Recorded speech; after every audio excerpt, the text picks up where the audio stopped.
నువ్వు అలా తిరుగుతూ ఉన్నప్పుడు తనను చెన్నైలోనే చంపేద్దాం అనుకున్నాను. కానీ తను కోయంబత్తూరు వెళ్ళిపోయింది. హోంలోనే చంపాలనుకున్నాను.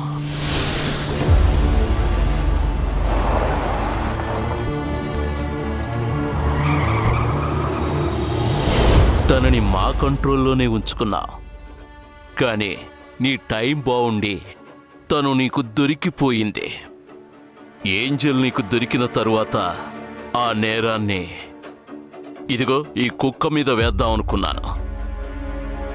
కానీ నేను చేసిన తప్పేంటో తెలుసా?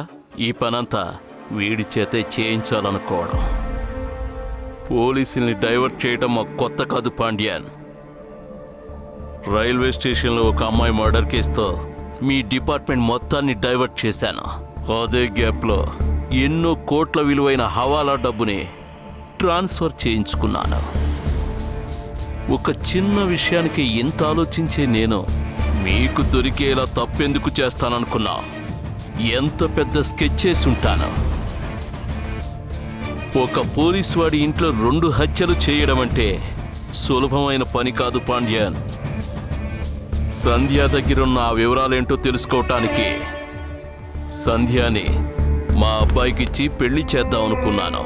పెళ్ళైన తర్వాత భార్యాభర్తల మధ్య ఎలాంటి సీక్రెట్స్ ఉండవు కదా. సో ఆ ఫార్ములా మా అబ్బాయికి తెలుస్తుంది.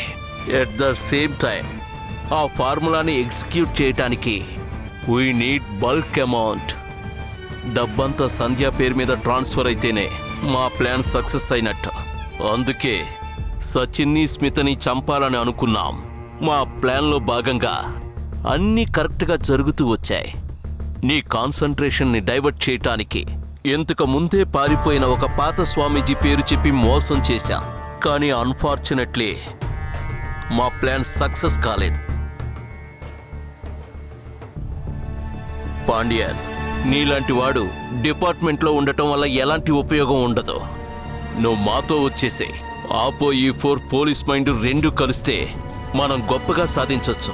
నా మాట విను, బాగా ఆలోచించు. ఈ డీల్ ఓకేనా? ఏమంటావు పాండ్యాన్? కలిసి పనిచేద్దాం.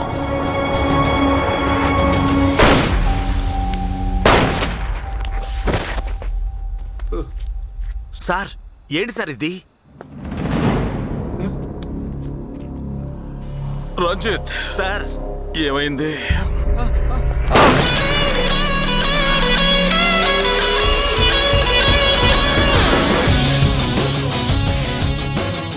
కొన్ని విషయాలు మన డిపార్ట్మెంట్కి తెలియకుండా సీక్రెట్గా మెయింటైన్ చేయడం జరుగుతోంది.